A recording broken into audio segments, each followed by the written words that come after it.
அது அப்படிங்கிறத நம்ம பார்க்குறோம். If Christ had not risen again, then there is no meaning to the gospel we share. ஆனா இயேசு வந்து இங்க கூட சேர்லாம் எம்டியா இருக்கு, நல்லா கம்ஃபர்டபுளா ஜாலியா உட்காருங்க ப்ளீஸ். பின்னாடி இருக்கவங்க உங்க இடத்துல இருந்தா நான் வந்து கம்ஃபர்டபுளா உட்காருக்கு தான் இங்கே தான் வந்துருவேன் நான். ஓகே, நல்லா நல்லா உட்காருங்க. Right, that's not part of the message. Okay, இயேசு கிறிஸ்து வந்து உயிரோடு எழும்ப வேண்டும் என்றால் அவர் மனுஷனா வர வேண்டும், தேவன் மனுஷனாக வர வேண்டும். If Christ has to rise again, then God had to come as man. இயேசு மனுஷனாக வந்து மரிக்க வேண்டும். Jesus had to come as a man and then die. அப்ப மனுஷனா வராட்டினா மரிக்க முடியாது, மரித்தாதான் உயிரோட எழும்ப முடியும். So if he didn't come as a man, then he couldn't have died, and only if he had died he could rise again. அப்போ உயிரோட எழுந்தார் என்பதை வந்து அபத்தமாக்குறதுக்கு, உண்மை இல்லாம ஆக்குறதுக்கு என்ன செய்வாங்க அப்படின்னா வரல அப்படின்னு பேசுவாங்க. So to refute the fact of the resurrection, people would say that he never came as man. அதுக்கப்புறம் மரிக்கவே இல்லைன்னு என்ன சொல்லுவாங்க. Then they would then say that he never died. அதுக்கப்புறம் உயிரோட எழும்பினார் அப்படி சொன்னோம்னா அதுக்கு ஆதாரம் இருக்கா அப்படின்னு கேட்பாங்க. And then if you say he did rise again, they would say, do you have proof for that? நான் திரும்ப நம்ம சர்ச்ல அடிக்கடி நான் சொல்லியிருக்கிற ஒரு விஷயத்தை, This is something I've repeated often in church. நம்முடைய சுவிசேஷ புத்தகங்கள் பாத்தீங்க அப்படின்னா இயேசு கிறிஸ்து மரித்து உயிரோட எழும்பி கிட்டத்தட்ட ஒரு 35-40 வருஷத்துக்குள்ளேயே எல்லாம் எழுதப்பட்டிருக்கு. So if you look at the Gospels, they were written within 35 years of Christ having risen again. So eyewitnessesலாம் இருந்தாங்க. There were eyewitnesses present at that time. ஆனா குர்ஆன் பாத்தீங்கன்னா கிட்டத்தட்ட 200 வருஷத்துக்கு அப்புறம் தான் எழுதப்பட்டிருக்கு. But the Quran, if you see, is written after 200 years. So 35 வருஷத்துல அல்லது 40 வருஷத்துல ஒரு புத்தகத்தை எழுதுறாங்க அப்படின்னா ஐவிட்னஸஸ் இருக்கு அப்படின்னா நிச்சயமாக அவங்க கேள்வி கேட்பாங்க அப்படிங்கிற பயத்தோட தான் எழுதணும். So if you look at that the Gospels were written within 35-40 years, and there were eyewitnesses present, then they would surely question what was written. அது மட்டுமல்ல, ஏற்கனவே வந்து இந்த ஓரல் ட்ரெடிஷன் இருக்கு இல்லீங்களா, அது வந்து ரொம்ப ரொம்ப பலமா ஆக்யூரேட்டா போயிட்டு இருந்துச்சு. But if you looked at the prevailing oral traditions, that was also very strong. இப்போ ஓரல் ட்ரெடிஷனோட ஒரு கேம் நடத்தி காமிச்சு அந்த ஓரல் ட்ரெடிஷனை வந்து அபத்தமாக்க பார்ப்பாங்க. If you say talk about oral traditions, then they will play a game like the Chinese whisper and try to refute that. என்ன பண்ணுவாங்க அப்படின்னு கேட்டீங்கன்னா, ஒருத்தங்க கிட்ட போயிட்டு ஒரு எல்லாத்தையும் சர்க்கிள்ல நிக்க வச்சு ஒருத்தங்க கிட்ட ஒன்னு சொல்லிட்டு அப்படியே கடைசியில வரும்போது பாத்தீங்கன்னா அது டிஸ்டார்டட் ஆயிரும். இங்க பாருங்க இப்படிதான் அப்படின்னு சொல்லுவாங்க. So if they would make people to stand in a circle and tell the first person something, and that would be passed on, and at the end it would be actually distorted, and they would say this is how oral traditions are. ஆனா அது oral ட்ரெடிஷனே கிடையாது. But that is not oral tradition. அது oral ட்ரெடிஷனுக்கான ஒரு good எக்ஸாம்பிளே கிடையாது. That game is not a good example for oral tradition. நான் உங்களுக்கு ஒரு example தரேன். I will give you an example. நான் வந்து இந்த கிராமங்கள்ல இருந்தபோது கூத்தாடுறதுக்கு தெருக்கூத்துக்கு வருவாங்க. So when you if you were in a village, they would do this street plays. அங்க பாத்தீங்கன்னா வாத்தியார்னு ஒருத்தர் இருப்பாரு, நீட்ட முடி வச்சிருப்பாரு. There'd be somebody called a teacher who would have long hair. ஒரு ஹார்மோனி வச்சிருப்பாரு. He would have a harmonium. ஒருத்தர் பக்கத்துல உட்கார்ந்து ஒரு அது அடிமடி டக்கிங் டக்கிங் டக்கிங் போடுவாரு. ஓகே, அவர் பாத்தீங்கன்னா இங்க அப்படி போட்டு அவர் பாடுவாரு. எல்லாரும் யாருக்கிட்டயுமே ஸ்கிரிப்ட் இருக்காது. So you'd also have a percussionist, and both of them would be playing, and nobody would have a script. ஆனா எல்லாமே அப்படியே கரெக்ட்டா ராமாயணத்துல அப்படியே கரெக்ட்டா சொல்லுவாங்க. But they would quote the Ramayanam exactly. நானும் அங்க உட்கார்ந்து கேட்டிருக்கேன். I've also sat and listened. அவங்க பிராக்டீஸ் பண்ணும்போது when they were practicing. So இது எனக்கு இப்ப ஞாபகம் வருது. இப்ப இல்ல, முன்னாடி வந்துருச்சு. பட் நான் யோசிச்சு பார்த்திருக்கேன், இப்படி தான் ஓரல் ட்ரெடிஷன் நடந்துருக்கு. But I remembered this before and now, and this is how oral traditions have been there. அப்படியே பாத்தீங்கன்னா அப்படியே ஆக்யூரேட்டா ஃபுல் ஸ்டாப் கூட வச்சு சொல்லிடுவாங்க. They can actually accurately quote everything including a full stop. So அந்த காலத்துல oral tradition எப்படி இருந்துச்சுன்னா இப்படி தான் இருந்துச்சு. If you looked at the oral traditions in those days, it was like this. அதாவது மெட்டிகுலஸா என்ன செய்யணும்னா ஒரு ஜெனரேஷன்ல இருந்து இன்னொரு ஜெனரேஷனுக்கு நம்ம அப்படியே என்ன செய்யணும், மாத்தணும். So it is meticulously passing down the oral tradition or the stories from one to another, generation to another. ஆனா ஓரல் ட்ரெடிஷன்ஸ்ல இருந்தது ஒரு 35 இயர்ஸ்ல நினைச்சாங்க அதெல்லாம் புத்தகமா வடிவமைச்சிட்டாங்க அப்படிங்கறத நம்ம பார்க்கிறோம். But we now see that within 35 years what was an oral tradition, they put it down in paper.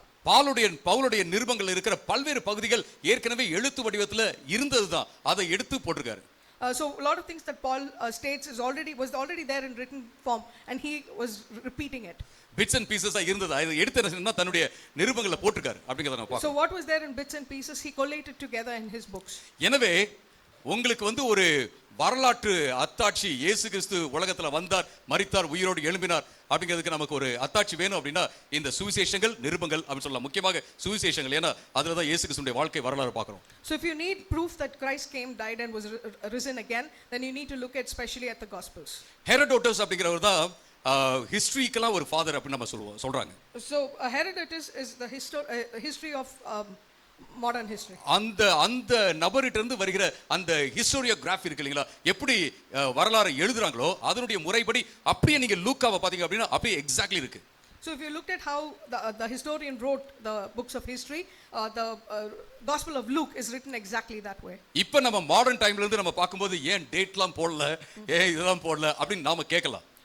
Now when we read it from a modern point of view, you can say why weren't dates written? ஆனா அன்னைக்கு வந்து எப்படி ஒருத்தவங்க history எழுதுவாங்களோ அதனுடைய பேட்டர்ன்ல exactly fit ஆகுது இந்த gospels. அதுல முக்கியமாக லூக்கா அப்படி எக்ஸாக்ட்லி ஃபிட் ஆகுது. So the Gospels written in those days fit the historical way of writing in those days, and especially the book of Luke. எனவே யார் வந்து இயேசு கிறிஸ்து இந்த உலகத்துக்கு வரலன்னு சொல்றாங்களோ, மரிக்கலன்னு சொல்றாங்களோ, உயிரோடு எழும்பலன்னு சொல்றாங்களோ, அவர்களுடைய வாக்குவாதங்கள் எல்லாமே வந்து அபத்தமானது அப்படின்னு நம்ம சொல்ல முடியும். So if anyone says that Jesus didn't come down to earth as man, or wasn't born here, or didn't die, or didn't rise again, has no basis at all. So ஒரு மூன்று கேள்விகள் ரிசரக்ஷன் பத்திய ஒரு மூன்று கேள்விகளை உங்களுக்கு முன்பாக நான் வைக்க போறேன். So I'm going to present a place before you 3 questions based on the resurrection. முதல் கேள்வி என்ன அப்படின்னு கேட்டீங்கன்னா, டிட் ஜீசஸ் இயேசு கிறிஸ்து இந்த உலகத்துல உயிரோடு எழும்ப வேண்டும் என்பதற்காக அவர் மரித்தாரா அப்படிங்கறதா கேள்வி. So the first question is, did Jesus die to rise again from the dead? இயேசு கிறிஸ்து மரிக்கவில்லை என்றால் அவர் ஒரு பொய்யான தீர்க்கதரிசி. So if Jesus didn't die, then he was a false prophet. இயேசு கிறிஸ்து மரிக்கவில்லை என்றால் அப்போஸ்தலர்கள் எல்லோருமே பொய்யர்கள். If Jesus didn't die, then the apostles were all liars. இயேசு கிறிஸ்து மரிக்கவில்லை என்றால் வேத புத்தகம் பொய்யானது. If Jesus didn't die, then the very Bible is untrue. So எப்படியாவது இயேசு கிறிஸ்து மரிக்கவில்லை அப்படினு சொல்றதுக்காக சில தியரிஸ் எல்லாம் உண்டாக்குறாங்க. So somehow to prove that Jesus didn't die, people have come up with theories. அதுல ரெண்டு முக்கியமான தியரிஸ் உங்களோட நான் ஷேர் பண்ண போறேன். I'm going to share 2 important theories. ஒன்னு வந்து பாத்தீங்கன்னா substitute theory. So one is the substitute theory. அது என்னது? சப்ஸ்டிட்யூட்னா உங்களுக்கு தெரியுது இல்லீங்களா? ஒருத்தருக்கு பதிலா இன்னொருத்தர். So you know what the meaning of substitute is, right? One person instead of another. இயேசுவை போல ஒருத்தர் இருந்தாரு. So there was somebody like Jesus. அவர் என்ன செய்தாரு? கடவுள் வந்து அதாவது இயேசுவோட இடத்துல சிலுவையில அறையப்படுவதற்காக விட்டுட்டாரு. So God allowed that person who looked like Jesus to be crucified on the cross. எனவே இயேசு மரிக்கல. So therefore Jesus didn't die. இயேசு உயிரோட என்ன செய்தார்? எடுத்துக்கொள்ளப்பட்டார். So Jesus was taken up above alive. இது எல்லாமே பாத்தீங்கன்னா அன்னைக்கு இருந்த பல்வேறு the Gnostic gospel னு சொல்றாங்களா, அவங்க கிட்ட இருந்ததுதான். So these were already being talked about in the Gnostic gospels those days. இன்னைக்கு இஸ்லாம்ல இருக்கிற பல்வேறு கருத்துக்கள் வந்து Gnostic ஐடியாஸ்ல இருந்து வந்ததுதான். So if you look at in Islam, a lot of the beliefs that are present is from Gnostic gospels. கடவுள் வந்து ஒரு தீர்க்கதரிசியை வந்து மரிக்க வைக்கிறதுக்கு பதிலாக இன்னொருத்தர் அவரை போல இருக்கிறவரை மரிக்க வைக்க அலோவ் பண்ணுவார் அப்படின்னா அது வந்து அந்த கடவுள் வந்து நியாயமானவர் கிடையாது. So if God would allow somebody else who looks like a prophet to die in the place of a prophet, then that is not a true God. So நாம நிச்சயமாக இதை ஏற்றுக்கொள்ள முடியாது. We cannot accept such a thing. ஏன் ஏற்றுக்கொள்ள முடியாது அப்படிங்கிறதுக்கான வரலாற்று ஆதாரங்கள் நான் அப்புறமே சொல்றேன். Why we cannot accept this, I will share with you with historical facts. அடுத்த தியரி என்னன்னா swoon theory. The other theory is the swoon theory. Swoon அப்படின்னா மயக்கம் போட்டு விழுகிறது. Swoon is fainting. இது என்ன சொல்றாங்க அப்படின்னா இயேசு கிறிஸ்து மரித்தது போல இருந்தார் ஒழிய உண்மையிலே மரிக்கல. So what they say is Jesus almost died or looked like he was dying, but he didn't actually die. அவரை கொண்டு போயிட்டு ரொம்ப நல்ல அழகான குளிர்ந்த ஒரு கல்லறைக்குள்ள வச்சாங்க. So they took him and kept him in a cool sepulchre. அங்க அந்த அந்த அந்த கல்லறையுடைய கூல்னஸ்ல என்ன செஞ்சாருன்னா அவரு முழிச்சிட்டாரு. So he woke up because it was so cool in there. முழிச்சு என்ன செஞ்சாரு? வெளில வந்தார். And he woke up and came out. So அதனால அவர் வந்து சாகல. So because of that he didn't die. அப்படி எந்திரிச்சு வர முடியுமா? நீங்க யோசிச்சு பாருங்க. Think if someone can come like that. அவரை எப்படி அடிச்சாங்க? How did they beat him? நொறுக்குனாங்க. How did they crush him? அதுக்கப்புறம் சிலுவையில இருந்து கீழே இறக்கி கொண்டு வந்து கல்லறையில வைக்கறாங்க. Then they brought him down from the cross and placed him in the sepulchre. பெரிய கல்லை கொண்டு வந்து வச்சு மூடுறாங்க. They keep a huge boulder and close the அத செயினால கட்டறாங்க. They tie it with a chain. முத்திரை போடுறாங்க. They put a seal. Roman soldiers வந்திருக்காங்க. There are soldiers standing around. இத எல்லாத்தையும் தாண்டி ஒருத்தர் overcoming all of this. மயக்க நிலையில இருந்து வெளியில வந்து எல்லாம் சங்கல்லாம் உடைச்சிட்டு அவர் வந்து சூப்பர்மேன் நம்ம மூவிஸ்ல தான் பார்க்க முடியும். So he couldn't have come out having been faint, breaking open the rock and the chains and coming out. Only in movies can you see something like that. இத நாம சொன்னோம்னு வெச்சீங்களா? இந்த ஸ்வூன் தியரியவே நாம சொன்னோம்னு வெச்சீங்களா? If we say this swoon theory, நம்மள கிண்டல் பண்ணுவாங்க. sorry, நம்மள கிண்டல் பண்ணுவாங்க. People will ridicule us. அது எப்படி இப்படி வர முடியும், இயேசு இவங்கெல்லாம் பொய் சொல்றாங்க பாருங்க அப்படின்னு சொல்லுவாங்க. People will say we are lying. How can Jesus come like that? ஆனா இவங்கள பார்த்து நீங்க பொய் சொல்றீங்க, இதெல்லாம் சாத்தியம் இல்ல அப்படின்னு சொன்னோம்னா இல்ல சாத்தியம் தான் அப்படின்னு சொல்லுவாங்க. But if you refute the people who share the swoon theory, but they will say no, it's possible. எப்படியாவது இயேசு மரிக்கவில்லை, எனவே அவர் உயிர் தெழவில்லை அப்படின்னு சொல்லணும், அவ்வளவுதான். For them, the fact is they want to prove that Jesus didn't die and therefore he didn't rise again. இப்போ நம்ம என்ன பார்க்க போறோம் கேட்டீங்கன்னா, இயேசுவை பிடிக்காத ஆட்கள் ஹிஸ்டோரியன்ஸ் எல்லாம் இருக்காங்கல்ல, இயேசுவை பிடிக்காத வரலாற்று ஆசிரியர்கள் அவங்க என்ன சொல்றாங்க அப்படிங்கறத நம்ம பார்க்கலாம். What we're going to see now is historians who didn't like Jesus, what they spoke. பாட் எர்மன் அப்படின்னு ஒருத்தர் இருக்காரு. There's a guy called Bart Ehrman. நீங்க நல்லா நீங்க யூடியூப்ல இருக்காரு, வருவாரு, நீங்க பார்க்கலாம். You can see his videos in YouTube. அவருக்கு இயேசுவெல்லாம் பிடிக்காது. He doesn't like Jesus. அவர் கிறிஸ்டியன்லாம் கிடையாது. He's not a Christian. அவர் வந்து ஒரு ஏத்திஸ்ட். He's an atheist. அவரு சொல்ற காரியம் என்ன அப்படின்னா, The fact that he says is வரலாற்றிலேயே ரொம்ப வரலாற்று சார்ந்த ஒரு காரியம் என்ன, உண்மை என்ன அப்படின்னா, இயேசு கிறிஸ்து உயிரோடு எழுந்தார், இயேசு கிறிஸ்து மரித்தார், சிலுவையில அறையப்பட்டார் அப்படிங்கறதா. He says one of the most certain facts of history is that Jesus was crucified on the cross. அது மட்டுமல்ல, பொந்தியு பிலாத்து ரோம அரசாட்சியில இருந்த அந்த யூதேயாவுல அவர் கொடுத்த கட்டளையின் மூலமாக இது நடந்தது அப்படிங்கறதை அவர் சொல்றாரு. He also further adds that this crucifixion was done on the orders of the Roman prefect of Judea, Pontius Pilate. பாட் எர்மன் வந்து இது கிடையாது, அது ஒரு கிறிஸ்டியன்லாம் கிடையாது. Bart Ehrman is not a Christian. அடுத்து பாத்தீங்கன்னா ஜான் டாமினிக் கிராசன் அப்படிங்கிறவர்.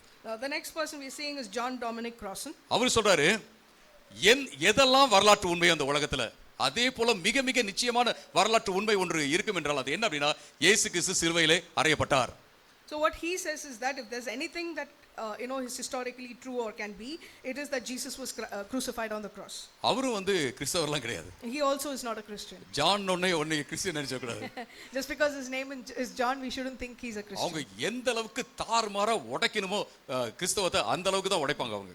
They are people who will refute everything that is to do with Christianity. அடுத்து பாத்தீங்கன்னா கேட் லூடமான் அப்படிங்கிறவர் வந்து சொல்றாரு, இயேசு கிறிஸ்து வந்து சிலுவையில அறையப்பட்டு இறந்தார் என்பதை யாருமே மறுக்கவே முடியாது அப்படின்னு சொல்றாரு.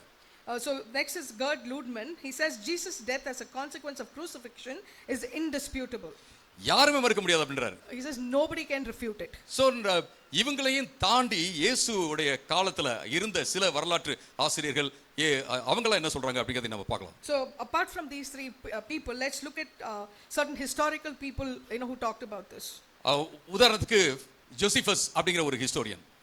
For example, we have a historian called Josephus. ஜோசிஃபஸ் வந்து 37 ல இருந்து 97 வரைக்கும் அவர் வாழ்ந்தார். He lived from 37 to 97 AD. இயேசு கிறிஸ்து மரித்தது வந்து ஒரு 29 அப்படினு வெச்சீங்களா. Just think that Jesus died in 29 AD. ஏனா அவர் பிறந்தது வந்து BC 4 அல்லது 6 இருக்கலாம். Jesus was born in BC 4 or 6. So 29 அந்த மாதிரி அந்த இதுல அவர் மரித்திருந்தார் அப்படினா 37 ல இருந்து 97 அப்படினா இயேசு கிறிஸ்து மரித்து ஒரு சில ஆண்டுகளிலேயே பிறந்து வளர்ந்த ஒருத்தர் தான் இவர் இந்த யூத வரலாற்று ஆசிரியர் Flavius Josephus அப்படிங்கிறவர். So we look at Jesus dying at 29 the year 29 and then Josephus being born in 37 living up to 97. He was born within a few years of Jesus. Flavius Josephus. இதெல்லாம் நமக்கு தேவையா அப்படி நீங்க யோசிக்கலாம். You can ask, is this needed? இது ரொம்ப தேவை. It is very இன்னைக்கு காலையில நான் ஒரு சும்மா ஒரு வீடியோ பார்த்துட்டு இருந்தேன். This morning I was just watching a video.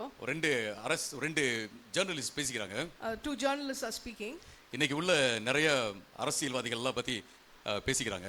They're talking about a lot of present day politicians. ஒருத்தர் சொல்றாரு, சார் இவங்கெல்லாம் வந்து இளைஞர்கள் சார், குதிக்கிறாங்க, விசிலடினா விசிலடிக்கிறாங்க, எதை வேணாலும் செய்றாங்க சார் அப்படின்னு ஒருத்தர் சொல்றாரு. So one of them says these are all youngsters, they just do anything that we ask. They say, if we say jump they jump, if we say whistle they whistle. So இன்னொருத்தர் சொல்றாரு, இல்ல sir அவங்களுக்குலாம் வந்து நம்ம படிப்பூட்டணும், நம்ம எல்லாம் சொல்லணும், கருத்துக்களை சொல்லணும் சார் அப்படின்னு அவர் சொல்றாரு. So the other journalist saying no, we need to teach them, we should share good things with them. So இன்னொருத்தர் சொல்றாரு, சார் அதெல்லாம் எங்களுக்கு தேவையில்லைன்னு சொல்றாங்க சார், எங்களுக்கு அது படிப்புடைய கருத்து இதெல்லாம் தேவையில்லை, என்னன்னு சொல்லுங்க நாங்க செய்றோம் அப்படிதான் சார் சொல்றாங்க. The other guy says no, they are saying we don't need all of that, we don't need opinions, we need facts, we just tell us what to do and we'll do. அப்ப இன்னொருத்தர் சொல்றாரு, இல்ல sir அப்படி இருந்தாலும் கொஞ்சம் பேராவது இருக்காங்க sir, எங்களுக்கு புரியணும் அப்படின்னு சொல்றவங்களே இருக்காங்க sir. He says there are a few people who want to understand what is to be done. புரியணும்னு சொல்ற ஆட்கள் இங்க இருக்கீங்க நான் விசுவாசிக்கிறேன். I believe that there are many of you who want to understand here today. ஏன்னா நமக்கு புரியணும் நம்ம என்ன செய்றோம், கீழ கிணத்துக்குள்ள உழுன்னு சொன்னாலும் ஏன் உழுன்னு கேக்குற ஆட்களா இருக்கணும். We should be people like if someone says jump into a well, we should ask them why we should jump into the சும்மா well. சொல்றாங்கன்னு விடக்கூடாது. We just shouldn't jump in because somebody said. So யோசிக்கிறவர்களாக இருக்கணும். கருத்து இன்னைக்கு வந்து உலகத்தையே மாத்துறது என்னன்னா கருத்து தான். We should be people who think, and what changes things today is opinions. கருத்து புரியாம ஓடுவது என்பது கொஞ்ச நேரத்துக்கு மட்டும் தான் நம்மள ஓட வைக்கும். If we are running without knowing why, we can only run for a bit. ஆனா ஒரு கன்விக்ஷன் ஆயிடுச்சுன்னு வச்சுங்களேன், ஒரு கருத்துல நம்ம பிடிமானத்தோட இருந்தோம் அப்படின்னா யாரு என்ன சொன்னாலும் நம்ம ஓடிக்கிட்டே இருக்க முடியும். But if we have conviction because we know the why, then we can run for longer. So அதனால தான் நான் இன்னைக்கு இதை நான் சொல்றேன். That is why I'm sharing this today. இப்போ நீங்க பாத்தீங்கன்னா ஜோசிஃபஸ் என்ன சொல்றாரு? So if we look at what Josephus is saying today, இயேசு கிறிஸ்து பிலாத்துவின் மூலமாக தீர்ப்பு சொல்லப்பட்டு ஆக்கினைக்குள்ளாக தீர்க்கப்பட்டு அவர் சிலுவையிலே அறையப்பட்டு மரித்தார் அப்படின்னு சொல்றாரு. We see that he says that Pilate condemned Jesus to be crucified and to die. அவர் வந்து பிலாத்து இருந்த காலத்துல யூத தலைவர்கள் மூலமாக அவர் குற்றம் சாட்டப்பட்டார் அப்படின்னு சொல்றத பார்க்கிறோம். We also see that Pilate, upon hearing about Jesus, accused by the men of higher standing or the Jewish leaders. ஜோசிஃபஸ் வந்து ஒரு ரொம்ப ரொம்ப சிறப்பான ஒரு ஜூவிஷ் ஹிஸ்டோரியன், யூத வரலாற்று ஆசிரியர், கிறிஸ்தவர்களும் கிடையாது அவரு. So Josephus was not a Christian, but he was a Jewish historian. அது மட்டுமல்ல, இன்னொருத்தர் பாத்தீங்க அப்படின்னா கர்னீலியஸ் டாசிட்டஸ் அப்படிங்கிறவர் சொல்றாரு. Another historian you see is Cornelius Tacitus. அவரும் பாத்தீங்கன்னா ரோம வரலாற்று ஆசிரியர். He is a Roman historian. அவருடைய புத்தகத்துல சொல்றாரு, he says in his book, என்ன நடந்துச்சு அப்படின்னா நீரோ வந்து அவரே ஒரு மார்க்கெட் பிளேஸை வந்து எரிச்சிட்டு கிறிஸ்தவர் மேல பழிய போட்டார். Nero himself burnt up a marketplace but blamed the Christians for it. ஏன்னா கிறிஸ்தவர்கள் சொல்றாங்களா அக்கினி வந்து பட்சிக்கும் சொல்றதை வச்சு இவங்க பாருங்க இவங்களே எரிய வச்சுட்டு இவங்களே சொல்றாங்க அப்படின்னு அவங்கள மேல பழிய போட்டார். I took the fact that the Christians talk about the fire of the Spirit coming. He used that and said the Christians burnt up the market. அவங்க மேல பழிய போட்ட உடனே அவங்கள என்ன செய்றாங்க, அடிச்சு நொறுக்குறாங்க, கிறிஸ்தவர்களை அடிச்சு நொறுக்குறாங்க. So because he blamed the Christians, people start beating up the Christians. அத குறித்து இந்த கர்னீலியஸ் டாசிட்டஸ் சொல்றாரு. So regarding that, Cornelius Tacitus says, அவர் சொல்றது என்னன்னா, இந்த மக்கள் கிறிஸ்தவர்கள் வந்து அடிச்சு நொறுக்கப்படுறாங்க இல்லீங்களா, அதாவது தவறாக குற்றம் சாட்டப்பட்டு அவர்கள் வந்து யாருக்கு சொந்தமானவர்கள்னா கிறிஸ்டஸ் அப்படிங்கிறவருக்கு சொந்தமானவர்கள். So he says, who are these Christians who are being beaten up? They are the ones who belong to Christus. இந்த கிறிஸ்டஸ் அப்படிங்கிறவரு, அதாவது ஸ்பெல்லிங் வந்து டிஃபரெண்டா இருக்கு, ஆனா கிறிஸ்து தான். இந்த கிறிஸ்டஸ் என்பவர் திபேரியா ராஜா காலத்துல பொந்திய பிலாத்துனுடைய ஆட்சியின் கீழே அவர் சிலுவையிலே அறையப்பட்டார் அப்படின்னு சொல்றத பார்க்கிறோம். So though the word Christus is being used, it's actually just another spelling for Christ. He says Christus was crucified during the reign of Tiberius at the hands of Pontius Pilate. அடுத்தது பாத்தீங்க அப்படின்னா Lucian of சமசாட்டா அப்படிங்கிறவர் வந்து Greek சட்டாரிஸ்ட், அதாவது கேலி சித்திரங்கள்லாம் எழுதுற ஒரு கிரேக்கர், அவர் எழுதுறாரு. So next we see is Lucian of Samosata, who was a Greek satirist. இவர் என்ன சொல்றாரு அப்படின்னு கேட்டீங்கன்னா, கிறிஸ்தவர்கள் உங்களுக்கு தெரியும் ஒரு மனுஷனை இன்னைக்கு வரைக்கும் அவங்க வந்து ஆராதிக்கிறாங்க. He says the Christians worship a man to this day. அவர் ரொம்ப புகழ்பெற்ற ஒருத்தராக இருந்தாரு. He was a distinguished personage. அதனாலேயே அவர் வந்து சிலுவையில் அறையப்பட்டார் அப்படின்னு அவர் சொல்றத பார்க்கிறோம். And because of which he was crucified. இன்னொருத்தர், another person, மாரா பார் செரபியன் அப்படிங்கிற ஒரு ஸ்டாயிக் பிலாசபர், அவர் சொல்றாரு. So another person called Mara bar Serapion, a Stoic philosopher, says, அவர் வந்து பாத்தீங்க அப்படின்னா இயேசு கிறிஸ்து வந்து ஒரு ஞானம் உள்ள ஒரு ராஜாவா இருந்தாரு, அவரும் சிலுவையில் அறையப்பட்டார் அப்படின்ற ஒரு காரியத்தை அவர் சொல்றாரு. So he says Jesus was a Jewish wise king who was also crucified. அது மட்டுமல்ல, தி பாபிலோனியன் டால்முட் அப்படின்னு ஒரு புத்தகம் இருக்கிறது, யூதர்களுடைய புத்தகம். அதுலயும் பாத்தீங்க அப்படின்னா பஸ்காவினுடைய அந்த மாலை நேரத்துல இயேசு வந்து சிலுவையில் அறையப்பட்டார் அப்படின்னு சொல்றத பார்க்கிறோம். So there's also a book called the Babylonian Talmud, which is a Jewish writings. In that also it says on the eve of Passover, a person called Yeshua was crucified. நாம வேத புத்தகத்துல பார்க்கிற விஷயம் என்ன அப்படின்னா, யோவான் 3வது அதிகாரம் 16வது வசனத்துல தேவன் இந்த உலகத்தை இவ்வளவாய் அன்பு கூர்ந்து தன்னுடைய ஒரே பேரான குமாரனை கொடுத்தார் அப்படிங்கறத பார்க்கிறோம். We see in the Holy Bible in John 3:16, for God so loved the world that he gave his one and only son, that whosoever believes in him shall not perish but have eternal life. எதுக்கு வந்து பிதா தன்னுடைய ஒரே பேரான குமாரனை கொடுத்தார்? யாரெல்லாம் அவரை விசுவாசிக்கிறார்களோ அவர்கள் கெட்டு போகாமல் நித்திய ஜீவனை அடையும்படியாக. So why did God send his only son? That whoever believes in him shall not perish but have eternal life. அது மட்டுமல்ல, வேதவசனம் சொல்கிறது தேவன் இப்படியாக தன்னுடைய அன்பை காண்பித்தார், நம்மை நேசித்து அவருடைய அன்பை காண்பித்தார். எப்படி அப்படின்னு கேட்டீங்கன்னா, நாம பாவிகளாக இருக்கும்போது கிறிஸ்து நமக்காக மரித்ததினாலே அன்பை காண்பித்தார் என்று வேதவசனம் சொல்கிறது அருமையானவர்களே. The word further says, but God demonstrates his own love for us in this, that while we were yet sinners, Christ died for us. Hallelujah, praise the Lord. நாம பாவிகளாக இருந்தபோது ஆண்டவர் நமக்காக மரித்தார். Amen. While we were yet sinners, Jesus died for us.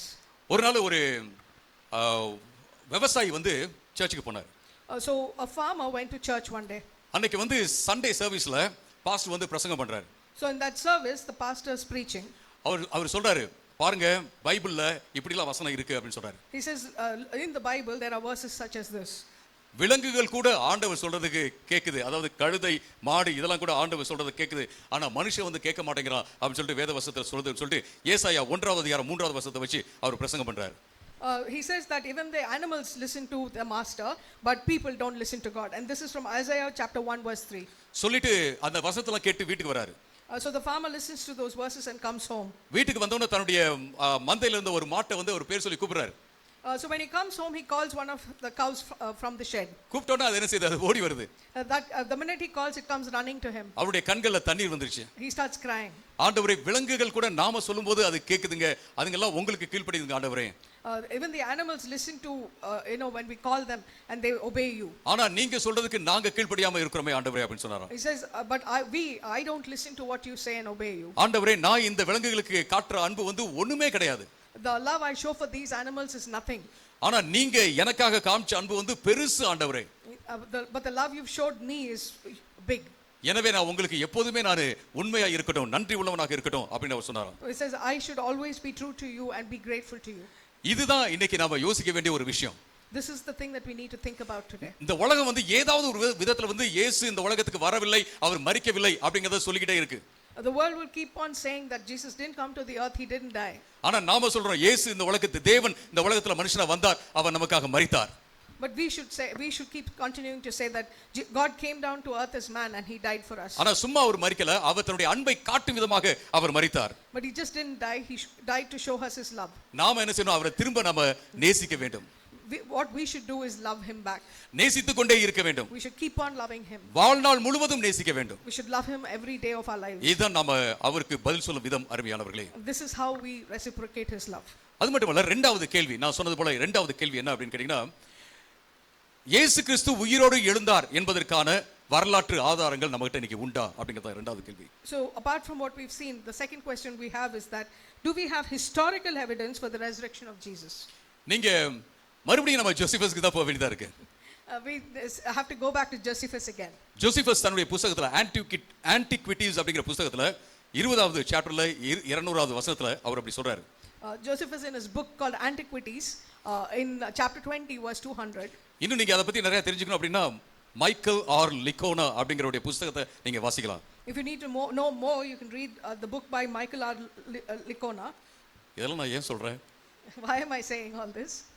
இதெல்லாம் தேவையில்லை, சும்மா சொல்லிட்டு போங்க அப்படின்னு சொல்லாதீங்க. You can don't say that all this is not required, just say. நான் எப்பவுமே ரெஃபரன்ஸ் எங்கன்னு கேட்பேன். For me the references are very important. நான் யாரு சொன்னாலும் சரி ரெஃபரன்ஸ் எங்கன்னு கேட்பேன். If anyone says anything to me, I'll always ask for a reference. அது எனக்கு அப்படியே பழக்கமாயிடுச்சு. It's become a habit for me. So அதனால தான் நான் உங்களுக்கு ரெஃபரன்ஸ் கொடுக்கிறேன். Because of that I am also sharing references. நீங்களும் அப்படி கேட்கணும்னு நான் விருப்பப்படுறேன். I would like that you also ask such questions. எங்க இருக்குது பாஸ்டர்னு கேட்கணும். Ask me where is it pastor. இங்க மட்டும் இல்ல, எங்க எதை கேட்டாலும் நீங்க கேட்கணும். It's not just here, but in any place you should ask questions. So இது ரொம்ப முக்கியமான ஒரு காரியம் அருமையானவர்களே. This is a very very important thing. So ஜோசிஃபஸ் நான் சொன்னது போலவே 37வது வருஷத்துல பிறந்தவர், AD 37ல பிறந்தவர். So Josephus who was born in AD 37. அவர் சொல்றது வந்து நான் சுருக்கமா நான் சொல்றேன் உங்களுக்கு. I'm going to share briefly what he says. அவர் என்ன சொல்றாரு அப்படின்னு கேட்டீங்கன்னா, ஜேம்ஸ் அதாவது இயேசு கிறிஸ்துவின் பிரதர் வந்து ஒரு கவுன்சில்ல அவர் வந்து தலைவராக இருந்தார் அப்படிங்கறதெல்லாம் சொல்றாரு. He says James, the brother of Jesus, was heading a council. I'm sorry. Convening the judges of the Sanhedrin, he brought before them the brother of Jesus who was called the Christ. இயேசு கிறிஸ்து James உடைய ஒரு சகோதரர், அவர் வந்து சங்கத்தின் முன்பாக கொண்டு வரப்பட்டார் அப்படின்னு சொல்றத நம்ம பார்க்கிறோம். We see that James, who was the brother of Christ, was brought in front of the Sanhedrin. அவர் வந்து சட்டத்தின் கீழாக அதாவது குற்றவாளி என்று சொல்லப்பட்ட குற்றவாளி என்று தீர்த்தார்கள் அப்படின்னு சொல்றத நம்ம பார்க்கிறோம். We see him accused as having transgressed the law. யார் அப்படின்னா ஜேம்ஸ் ஜேம்ஸ் குற்றவாளி என்று தீர்த்திருக்கிறார்கள். So James is being accused here now. அவர்களை வந்து கல்லால அடிச்சு கொன்றார்கள் அப்படின்னு சொல்றத நம்ம பார்க்கிறோம். And we see that they stoned him to death. So இயேசு அப்படின்னு ஒருத்தர் இருந்தார் அப்படிங்கறத நம்ம இங்க பார்க்கிறோம். So in this place we see that there is a person called Jesus. அவருடைய சகோதரர் வந்து யாக்கோபு அப்படிங்கறதை நம்ம பார்க்கிறோம். We see that he had a brother called James. யாக்கோபு வந்து கல்லால கொல்லப்பட்டார், கல்லால அடிக்கப்பட்டு கொல்லப்பட்டார் அப்படிங்கறதை நம்ம பார்க்கிறோம். We see that James was stoned to death.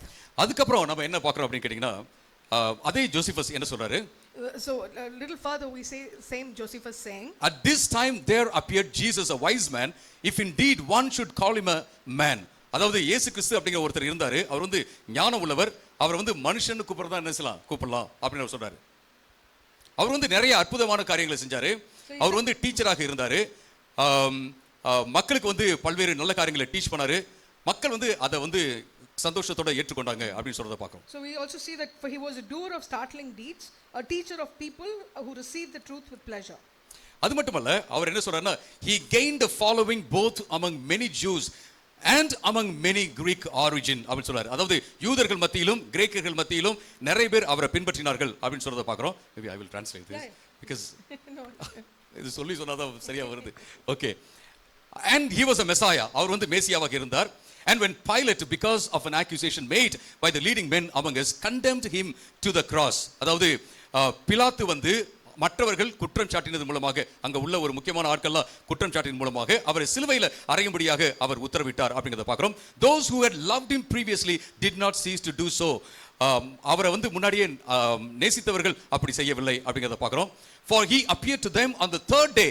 அவர் மூன்றாம் நாளிலே தனக்கு அன்பானவர்கள்ட்ட அவர் வந்து காட்சி கொடுத்தார். Living again, மறுபடியுமாக உயிரோடு அவர் வந்தார். Just as the divine prophets had spoken of these and countless other wondrous things about him.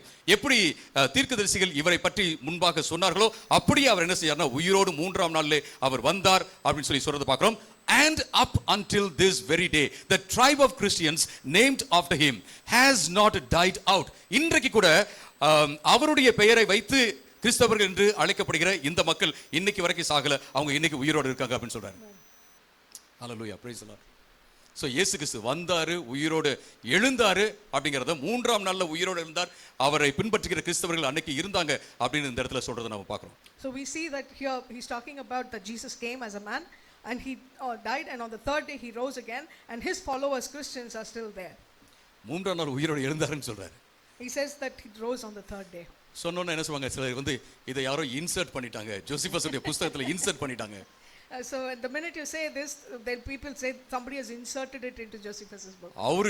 அவரு வந்து ரோம பேரரசுல ஒரு முக்கியமான வரலாற்று ஆசிரியர். You see that Josephus was a well-known historian in the Roman time. கிறிஸ்தவர்களா வந்து ரொம்ப ரொம்ப தாழ்த்தப்பட்டவங்க அந்த காலத்துல பாத்தீங்கன்னா.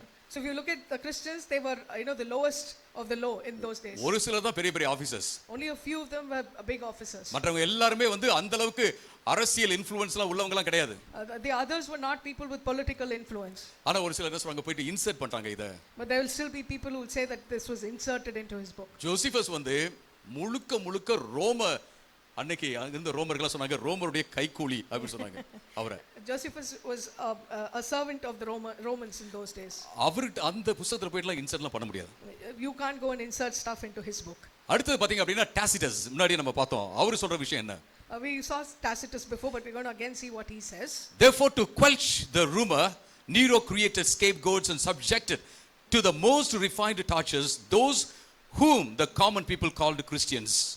இங்கே அவர் என்ன சொல்றாருன்னு கேட்டீங்கன்னா, ஒரு ரூமரை வந்து அதாவது ஒண்ணுமில்லாம பண்றதுக்காக நீரோ என்ன பண்ணாரு, கிறிஸ்தவர்களை ஸ்கேப் கோட்டாக பலியாடுகளாக அவர் பாவித்து அவர்களை வந்து எரித்தார், ஒரு டார்ச்சர் பண்ணாரு. அது மட்டுமல்ல அவர்களை எரித்தார் அப்படின்றத நம்ம பார்க்கிறோம். அது மட்டுமல்ல the name comes from Christ, அந்த கிறிஸ்தவருடைய பெயர் வந்து கிறிஸ்து அப்படிங்கிறது வருகிறது. அந்த கிறிஸ்து, Christ who during the reign of Tiberius had been executed by the procurator Pontius Pilate.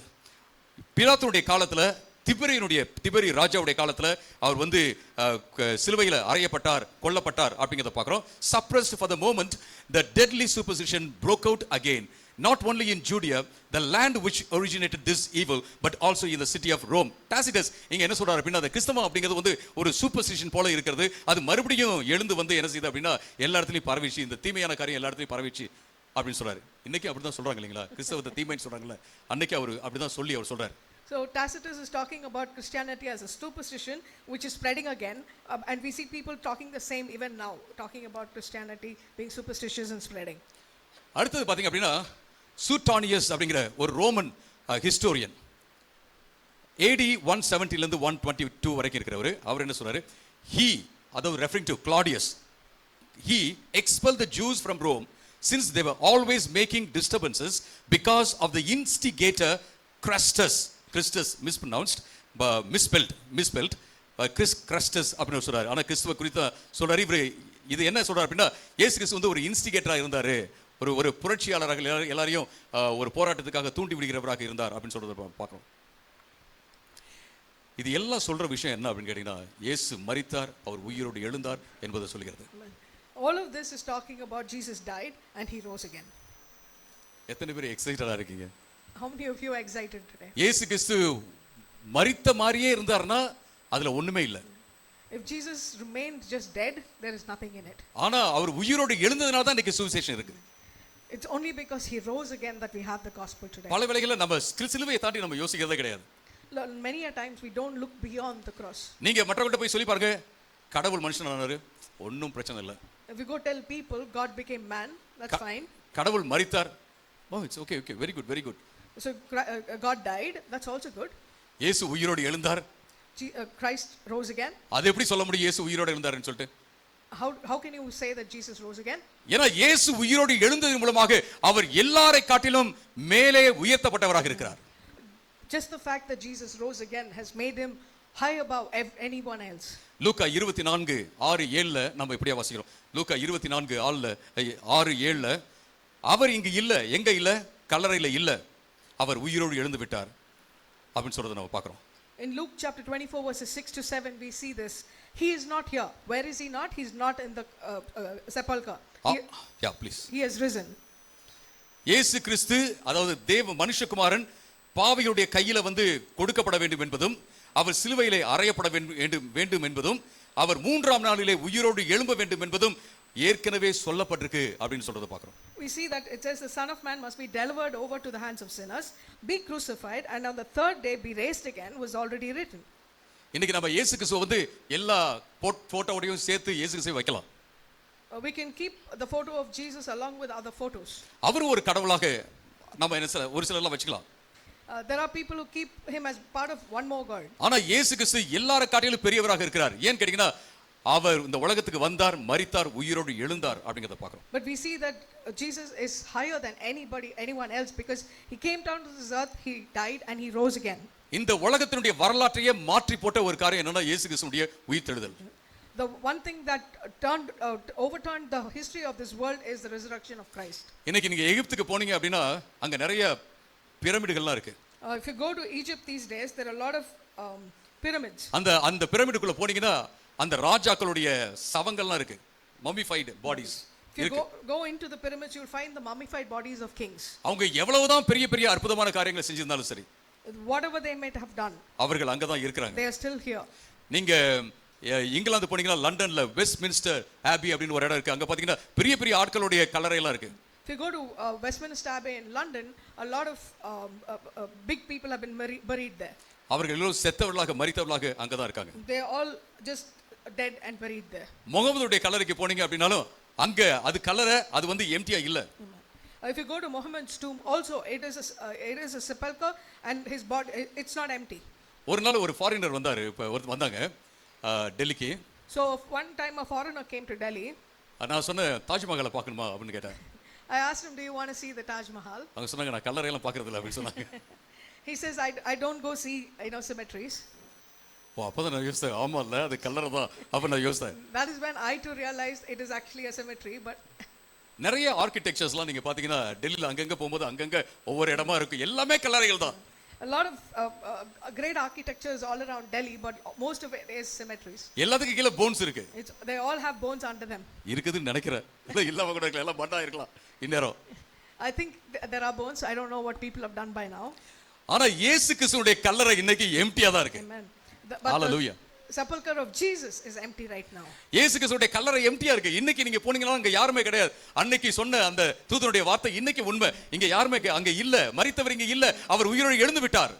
So the words that the angel said that day is still true today because there's nothing in that tomb. It's empty because he rose again. அருமையானவர்களே, நீங்களும் நானும் யார் மூலமாகவும் ஏமாத்தப்படல. You and I have not been made a fool. உண்மையான சுவிசேஷத்தை நம்ம விசுவாசிக்கிறோம். We believe the true gospel. வேத புத்தகத்தை விசுவாசிக்கிறோம். We believe the word of God. நான்லாம் பாத்தீங்கன்னா ஒரு ஏத்திஸ்டா மாறுற மாதிரி தான் நான் இருந்தேன். If you ask me, I was almost like an atheist. இல்லன்னா நான் புத்திஸ்டா மாறி இருப்பேன். I might have become a Buddhist. ஏன்னா புத்திசத்துல வந்து கடவுள் கிடையாது. Because there's no God in Buddhism. So ஒன்னு புத்திஸ்டா மாறி இருப்பேன் இல்ல ஏத்திஸ்டா மாறி இருப்பேன். I would have become either a Buddhist or an atheist. ஆனா சரியான நேரத்துல என்னுடைய நண்பர் எனக்கு இயேசுவை பத்தி சொன்னாரு. But at the right time, my friend told me about Jesus. நான் நினைச்சிருந்தேன் கம்யூனிசம்லாம் இயேசு கிட்ட இருந்து தான் வந்துச்சு அப்படி நினைச்சேன். I thought communism came from Jesus. Socialism வந்து இயேசு கிட்ட இருந்து தான் வந்துச்சு அப்படி நான் யோசிச்சேன். I thought that socialism came from Jesus. எல்லாமே இயேசு கிட்ட இருந்து தான் வந்துச்சு நினைச்சேன். தப்பானது கெட்ட நல்லது எல்லாமே இயேசு கிட்ட இருந்து தான் வந்துச்சு நினைச்சேன் நான். I used to think that both the good and the bad came from Jesus. ஆனா நான் பைபிளை படிக்கும்போது நான் என்ன புரிஞ்சிட்டேன் அப்படின்னா சோஷியலிசம் கம்யூனிசம் எல்லாத்த காட்டிலும் ஒரு பெரிய ஒரு ஃபெலோஷிப்பை வந்து இயேசு கிறிஸ்து இந்த உலகத்துல கொண்டு வரும்படியாக வந்தார். அது தேவனுடைய ராஜ்யம், அது மட்டுமல்ல சபை என்பது. I realized as I was reading the Bible that more than communism or socialism, Jesus came and brought a fellowship of people, which is his kingdom, his church into this world. யாருமே நமக்காக மரிக்கல, இயேசு கிறிஸ்து நமக்காக மரித்தார், உயிரோடு எழுந்தார் அப்படிங்கறத நம்ம பார்க்கிறோம். Nobody died for us but Jesus came and died for us and then rose again. Hallelujah, praise the Lord. மூன்றாவது கேள்வி என்ன அப்படின்னா, what does the resurrection of Jesus tell us today? இயேசு கிறிஸ்துவின் உயிர்த்தெழுதல் இன்னைக்கு நமக்கு என்னத்தை சொல்லுது அப்படிங்கறத நம்ம பார்க்க போறோம். முதல் காரியம், இயேசு என்றென்றைக்கும் ஜீவிக்கிறவராக இருக்கிறார். The first thing we see is Jesus lives on forever. இயேசு கிறிஸ்து எபிரேயர் 7வது அதிகாரம் 24ல இப்படியாக வாசிக்கிறோம், இயேசு கிறிஸ்து என்றென்றைக்கும் ஜீவிப்பதினாலே என்றென்றைக்கும் ஜீவிக்கிற ஒரு பிரதான ஆசாரியர் நமக்காக இருக்கிறார். We see in Hebrews 7:24, but because Jesus lives forever, he has a permanent priesthood. நீங்க வந்து இத வந்து மனசுல வச்சுக்கிறது மட்டும் இல்ல, எல்லா செல்லையும் இருக்கணும், ரத்தத்துல எல்லாம் ஓடுது, இயேசு ஜீவிக்கிறார், இயேசு ஜீவிக்கிறார், இயேசு ஜீவிக்கிறார். We shouldn't just read it and leave it. It should get deep within you into every cell of your body that Jesus lives and Jesus lives. ஏன்னா பல வேளைகள்ல நாம வந்து சோர்ந்து போயிடுறோம், நம்ம இயேசு ஏதோ செத்தவர் போல நம்ம பாவிக்கிறோம். A lot of times we get weary because we just focus on the death of Jesus. அருமையானவர்களே, இயேசு ஜீவிக்கிறார், நம்மோட இருக்கிறார். Dearly beloved, Jesus lives and he lives with us. நீங்க யோசிச்சு பாருங்க, இயேசு வந்து உயிரோடயே இருக்கிறார் அப்படின்னா நான் வந்து எப்படி இருப்பேன் அப்படின்னு, என்ன மாதிரியான உணர்வுலாம் எனக்கு தேவை, என்ன மாதிரியான மனோபாவம் தேவை, என்ன மாதிரியான ஆக்ஷன்ஸ் நான் வந்து செய்யணும் எடுக்கணும் அப்படிங்கறத நீங்க யோசிச்சு பாருங்க. Think about if Jesus is living, what kind of feelings you have to feel and what actions do you have to take. நீங்க கண்ணீர் விட்டு அழுகும்போது இயேசு உயிரோடு இருக்கிறார், நான் எதுக்கு அழுகணும் அப்ப நீங்க யோசிச்சு பாருங்க. If you're crying, you can say Jesus is alive, why should I cry? வாழ்க்கையில கஷ்டங்கள் வரும்போது இயேசு என்னோடு கூட இருக்கிறார், நான் எதுக்கு நான் வந்து இந்த கஷ்டத்தெல்லாம் பார்த்து நான் சோர்ந்து போகணும் அப்ப நீங்க சொல்லிக்கங்க. When you're facing troubles, you can say Jesus is with me, why should I get weary facing these troubles? நான் ஷிம்லாவுல சர்ச் ஸ்டார்ட் பண்ணேன்னு உங்களுக்கு சொல்லியிருக்கிறேன். I've told you that I've started a church in Shimla. Church start பண்ணிட்டு அந்த சர்ச்சை வந்து எடுத்து நடத்துனவர் பாத்தீங்கன்னா அங்க வந்து ஒரு ரெண்டாவது பிலீவர் தான் அவர் பாஸ்டர் ஆயிட்டு சர்ச் நடத்திட்டு இருந்தாரு. So a little later one of the second believer there became a pastor and was running that church. Good Friday அன்னைக்கு அவர் சர்வீஸ்லாம் முடிச்சிட்டு அவர் கடைசியா சொன்ன வார்த்தை என்னன்னா, இயேசு மரித்தார் அப்படின்ட்டு நீங்க அப்படியே விட்டுறாதீங்க, இயேசு வந்து உயிரோடு எழுந்தார், ஜீவிக்கிறவராக இருக்கிறார் அப்படின்னு சொல்லிட்டு அவர் தன்னுடைய கிராமத்துக்கு போனாரு. So when the Good Friday service was ending, the words he left them with is that don't just think that Jesus died, but remember that he rose again, and then he went to his village. நேத்து எனக்கு செய்தி வந்துச்சு, என்ன அப்படின்னா அவரு மாரடைப்பினால இறந்து போயிட்டார்.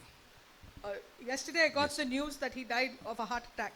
அவருடைய லாஸ்ட் மெசேஜ் என்னன்னா, இயேசு மரித்தார் உயிரோடு எழுந்தார் அப்படிங்கறது தான். His last message was that Jesus died but he rose again. 52 வயசு தான் ஆகுது. He was only 52. அந்த ஊர் மலவாசி அவரு. He was part of that place. அவருக்கு ரொம்ப நாலேஜ்லாம் கிடையாது, ஒரு சில வசனங்கள் தான் தெரியும் அவருக்கு. He was not very knowledgeable, he just knew a few verses. அவர் பெரிய தியாலஜியன்லாம் சொல்ல முடியாது, ஆனா வசனம்லாம் தெரியும். ஆனா சொல்றது என்ன, இயேசு மரித்தார் உயிரோடு எழுந்தார் அவ்வளவுதான். He's not a theologian, but he knew the word. But what he said was Jesus died but he rose again. அவருக்கு கம்ப்யூட்டர்லாம் தெரியவே தெரியாது. He didn't know to use the computers. ஒண்ணுமே தெரியாது. Doesn't know anything. ட்ரெயினையே முத நான் தான் அவருக்கு காமிச்சேன். ட்ரெயின் இவ்வளோ நீட்டமாக போகிறது. மலைவாசி அவர். He was a tribal man, and the train itself is I was the one who showed him a train. ஒரு நாள் எனக்கு கம்ப்யூட்டரில் உட்காந்துருக்கிற மாதிரி லேப்டாப் வச்சு உட்காந்து மாதிரி ஃபோட்டோ பிடிச்சி போட்டார். பாஸ்டர் ஐம் யூசிங் லேப்டாப் அப்படின்னு சொல்லிட்டு. So one day he sent me a photograph of him using a laptop, saying, Pastor, I'm using a laptop. டைப்பெல்லாம் 5வது வரைக்கும் தான் படிச்சிருக்காரு. 5வது ஃபெயிலு எல்லாம் அடித்து முழு புதிய ஏற்பாட்டையும் பகாடி லாங்குவேஜுக்கு, மலைவாசி லாங்குவேஜுக்கு டிரான்ஸ்லேட் பண்ணிட்டார். Amen. He actually translated the entire New Testament into their language. Hallelujah, praise the Lord. Praise the Lord. இதுதான் இயேசுனுடைய உயிர்த்தெழுதலுடைய வல்லமை. சும்மா இயேசு உயிர்த்தெழுந்தார் சொல்றது கிடையாது. அருமையான நிறைய கிறிஸ்தவங்க சும்மா சொல்லிக்கிட்டு தான் இருக்காங்க, ஆனா செயல்ல வந்து கிடையாது. This is the power of the resurrection of Christ. And many people just say it, but this is the power. A life that is spent for Christ. இயேசுவுக்காக செலவழிக்கப்பட்ட ஒரு வாழ்க்கை இது அப்ப நான் சொல்வேன். முழுசா இப்ப பழைய ஏற்பாட்டை ஒரு டிரான்ஸ்லேட் பண்ண ஆரம்பிச்சிருக்கிறாரு. He had just started translating the Old Testament. So பகாடி லாங்குவேஜ்ல யார் வந்து முத டிரான்ஸ்லேட் பண்ணாங்கன்னு கேட்டா தரம் சிங், பாஸ்டர் தரம் சிங் 5வது வரைக்கும் தான் படிச்சிருக்காரு. ஆனா அவர் வந்து என்ன சொல்லிருக்காரு, இதெல்லாம் டிரான்ஸ்லேட் பண்ணிருக்காரு அப்படின்றது வரலாற்றுல வரும். Amen. So if you asked who translated the Bible into the Pahadi language, it's Pastor Dharam Singh, who only studied up to 5th. This would come down in history. அதுதான் resurrection power. That is the resurrection. அதுதான் இயேசு கிறிஸ்துவின் உயிர்த்தெழுதலின் வல்லமை. That is the power of the risen Christ. இன்னும் நிறைய அற்புதம் ஆண்டவரே, இன்னும் நிறைய அற்புதம் ஆண்டவரே, இன்னும் நிறைய அற்புதம் ஆண்டவரே அப்படின்னு சும்மா பிரேயர் பண்ணிட்டு இருக்கிறது உயிர்த்தெழுதல் வல்லமை கிடையாது. Just asking for more miracles is not the power of the resurrection. ஆண்டவர் கொடுத்ததை வந்து ஆண்டவருக்காகவே செலவழிக்கிறதா resurrection power. The life that God has given to you, living it for Christ, is the resurrection. ஏனா நாம சேவிக்கிற தேவன் வந்து செத்த தேவன் அல்ல, ஜீவிக்கிறவராக இருக்கிறார். The Lord we serve is not a God who is dead, but one who is alive. அடுத்து நம்ம பார்க்குற விஷயம் என்னன்னு கேட்டிங்கன்னா, அடுத்து நம்ம பார்க்குற விஷயம் Jesus is the Lord of all. இயேசு கிறிஸ்து உயிரோடு எழும்பினார் என்றால் அது நமக்கு சொல்லும் கருத்து என்ன? இயேசுவே எல்லோருக்கும் ஆண்டவர். ஒருத்தர் சொன்னாரு, ஷேக்ஸ்பியர் ஒரு ஹாலுக்குள்ள வராருன்னா எல்லாரும் எந்திரிச்சு நிற்பாங்க, ஆனா இயேசு வருகிறார் என்றால் எல்லாரும் முழங்கால் படியிட வேண்டும் அப்படின்னு அவர் சொன்னாரு. So one man said, if someone said Shakespeare is coming, everyone would rise up to meet him. But when we say Jesus is coming, everyone will meet him with bended knees. ஆனா இன்னைக்கு மக்கள் எப்படி இருக்காங்க, யாருக்குள்ள முழங்கால் படிட்டு வணங்குறவங்களாக இருக்காங்க. But people are bowing their knees to all sorts of people. நீங்களும் நானும் யாருக்கும் அடிமை கிடையாது. You and I are not a slave to anyone. யாருக்கு அடிமை இருக்க தேவையில்லை. We don't have to be a slave to anyone. நாம ஒரே ஒருவருக்கு மட்டும் தான் அடிமை, இயேசுவுக்கு மட்டும் தான் அடிமை. We are only a slave to Jesus. ஏன் அப்படினா அவர்தான் எல்லார காட்டிலும் மேலானவராக இருக்கிறார். Because he is the highest above all. ட்ரம்புக்கு இப்ப எல்லார் மேலயும் கோபம், யூகே பிரைம் மினிஸ்டர் மேல கோபம், பிரான்ஸ் உடைய அதிபதி மேல கோபம், எல்லாத்தையும் யாருமே ஒத்துழைக்க மாட்டேங்கிறாங்க அப்படின்னு சொல்றாரு. நம்ம சூப்பர் பவர் அப்படின்னு சொல்றாரு. ட்ரம்பை காட்டிலும் பெரியவர் யார் அப்படின்னா இயேசு கிறிஸ்து. Trump is angry with all the world leaders, the UK, the France, because nobody is working with him. But the one who is there, who is higher than Trump, that is Jesus.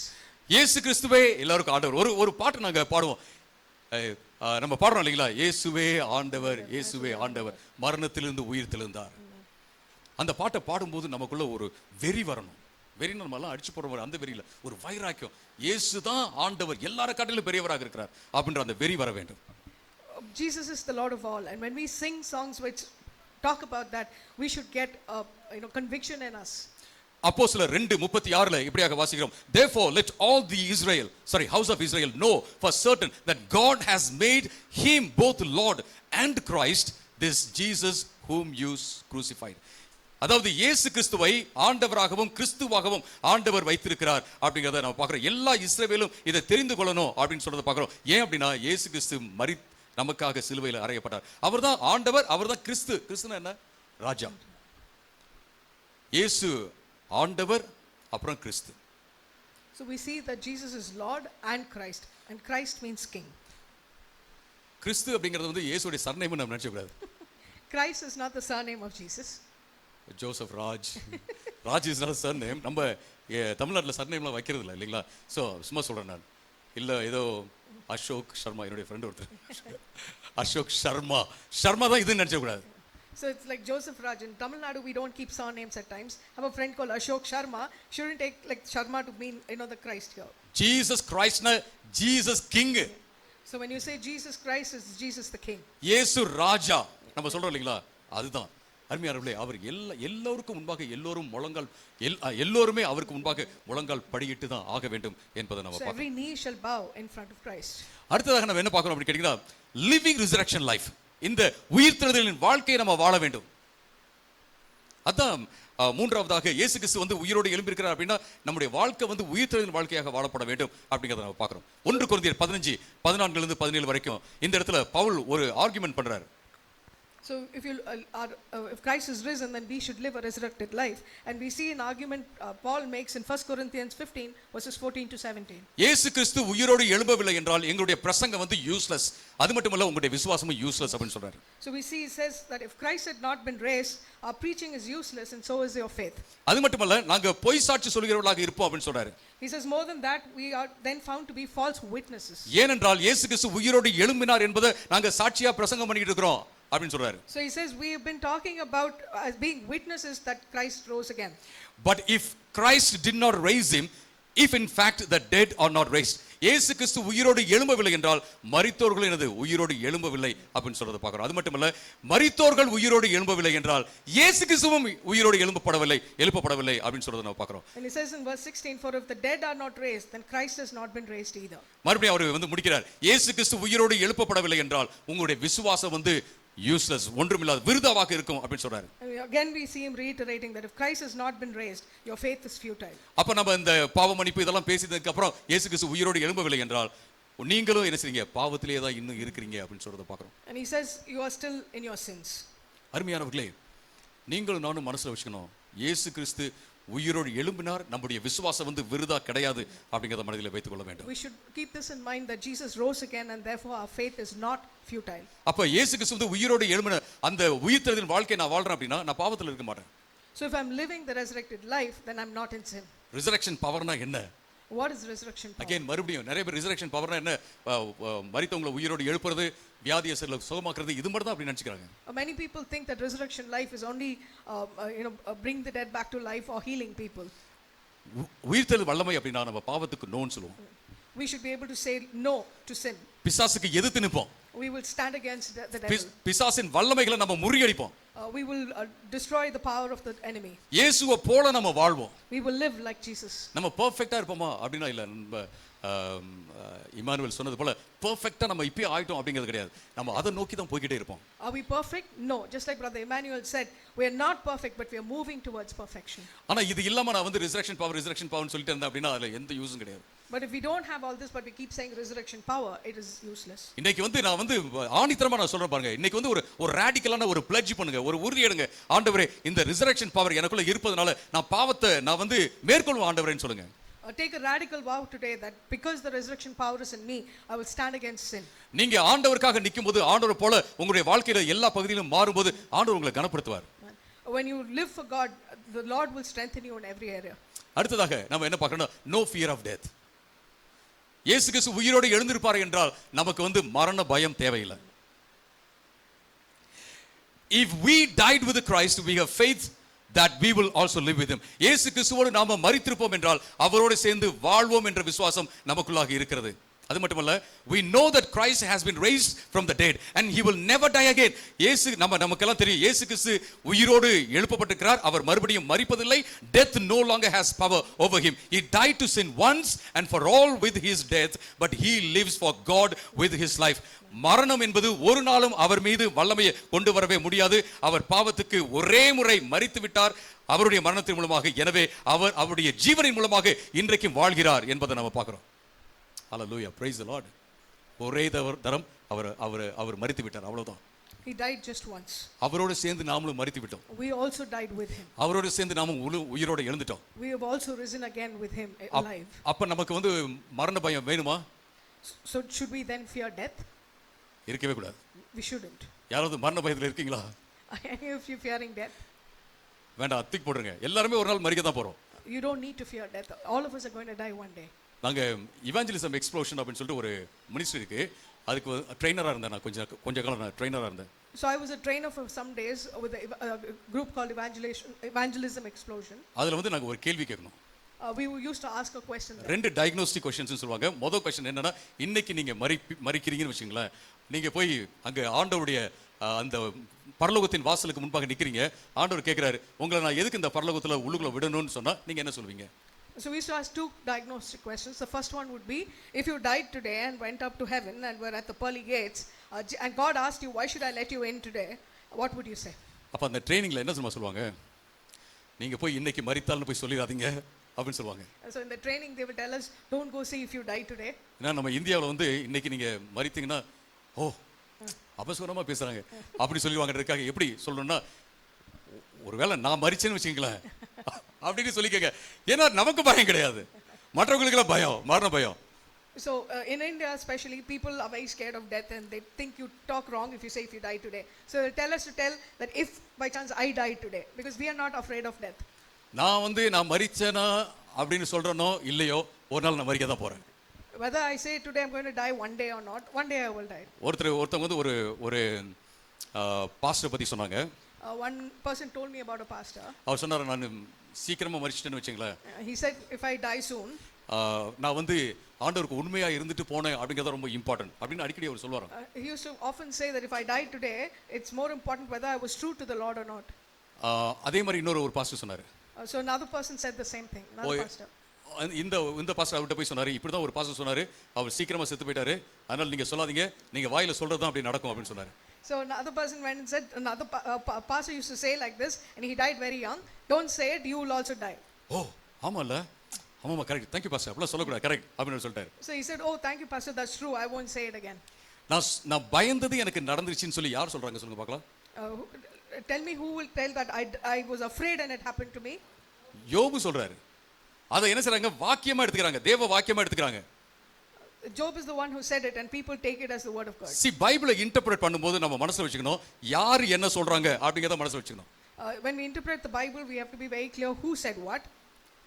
யோபு சொல்றாரு, Job is saying that. தாவீது சொல்றாரு சில வார்த்தைகளை. And in some places David is saying it. Saul சொல்றாரு. Saul is saying it. யோபுடைய friends அதல சொல்றாங்க. Job's friends are saying it. சிலர்லாம் யோபு ஃப்ரெண்ட்ஸ் சொல்றதெல்லாம் எடுத்து பிரசங்கம் பண்ணிடுவாங்க. A lot of people who take what Job's friends are saying and preach. பிரசங்கம் பண்ண வேணாம்னு சொல்ல, அத தேவன் சொல்ற மாதிரி பிரசங்கம் பண்ணிட கூடாது. We shouldn't, I'm not saying don't preach about it, but don't preach it as what God is saying. ஏன்னா at the end of the book வந்து ஆண்டவர் வந்து யோபுடைய ஃப்ரெண்ட்ஸ் சொன்னது எல்லாத்தையும் அவர் தவறுன்னு சொல்றாரு, என்ன பத்தி தவறா சொல்லிட்டாங்கன்னு சொல்றாரு. At the end of the book, if you see in the book of Job, God is refuting everything that the friends said and says they said the wrong things. யோபு வந்து சரியா புரிஞ்சிக்கலன்னு தான் சொல்றாரு. He also says Job didn't understand fully. So நிறைய பேர் என்ன நினைச்சுக்கிறாங்கன்னா Bible வந்து psychology book அப்படின்னு நினைச்சுக்கிறாங்க. Many people think that the Bible is a book of psychology. Psychology இருக்கு. ஏன்னா எல்லாருமே சைக்காலஜி தான். நம்ம கொஞ்சமா சைக்காலஜி யூஸ் பண்ணி தான் பேசுவோம் இல்லீங்களா?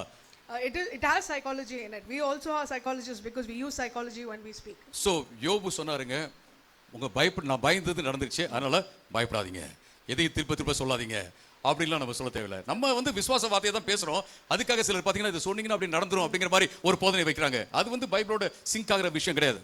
So Job said, what I feared happened. We don't have to say it, but others are there who feel if they're afraid and they say it will happen to them. We can live a life of faith. We don't have to speak such things. அதுக்காக மரணத்தை பேசுங்க நான் சொல்ல. I think you understand me. I'm not saying then you have to just talk about death. You should understand what I'm saying. நான் சொல்ற விஷயம் என்னன்னா, நம்ம இப்படி சொல்ல தேவையில்ல, அப்படி சொல்ல தேவையில்ல, எங்கேயாவது நம்ம மரிக்கணும்னு சொன்னா நம்ம தைரியமா சொல்லலாம், ஒன்றும் பிரச்சனை இல்லை. We don't have to say this or that. We can talk about death. நான் இப்பயே என் ஒய்ஃப்ட்ட சொல்லிட்டேன், நான் உலகத்துல இல்லை அப்படின்னா இந்த ஏஜ்ல நீ இதெல்லாம் பண்ணு அப்படின்னு நான் சொல்லியிருக்கிறேன். There are times I tell my wife, if at all I'm not there tomorrow, then do these things. நீ இல்லைன்னா நான் இதை பண்ணுவேன்னு சொல்லியிருக்கிறேன். She has said, if you're not there, I will do these things. அது பயம்லாம் கிடையாது. There's no fear. நான் சொல்றேனே சொல்லியோ, என்னுடைய அசைன்மெண்ட் ஆண்டவர் கொடுத்த வேலை முடிச்சு அவர் என்னை வந்து கூட்டுக்குவாரு. I don't have to fear. When I complete the assignment God has given me here on earth, He will take me. அந்த மரண பயம் கம்ப்ளீட்டா நம்ம கிட்ட இருக்கவே கூடாது. We should not ever have the fear of death. அப்படின்னா நான் செத்தாலும் பரவாயில்லைன்னு சொல்லிட்டு எதையாவது சாப்பிடுறது கிடையாது. It doesn't mean that it doesn't matter if I died and you eat anything and everything. மரணத்தை வந்து ஆண்டவர் ஜெயம் கொண்டு விட்டார். Amen. The Lord has triumphed over death. மரணம் அப்படிங்கிறது வந்து பிசாசின் மூலமாக, அதுவும் நாம பாவம் செஞ்சது மூலமாக, பிசாசுக்கு இடம் கொடுத்தது மூலமாக இந்த உலகத்துல வந்தது என்பதை நம்ம பார்க்கிறோம் அருமையானவர்களே. Death is something that came into the world because we sinned and we gave room to the devil. இன்னைக்கு நம்மள வந்து ஆண்டவர் மரணத்துல இருந்து வெளில கொண்டு வந்திருக்காரு. Today God has brought us out of death. என்ன மாதிரி மரணத்துல இருந்து நித்திய மரணத்துல இருந்து வெளில கொண்டு வந்திருக்காரு. He's brought us out of eternal death. இந்த இடத்துல நம்ம இந்த உலகத்துல கண்ண மூடினாலும் நம்ம நினைச்சோம் ஆண்டவரோட நம்ம இருப்போம்.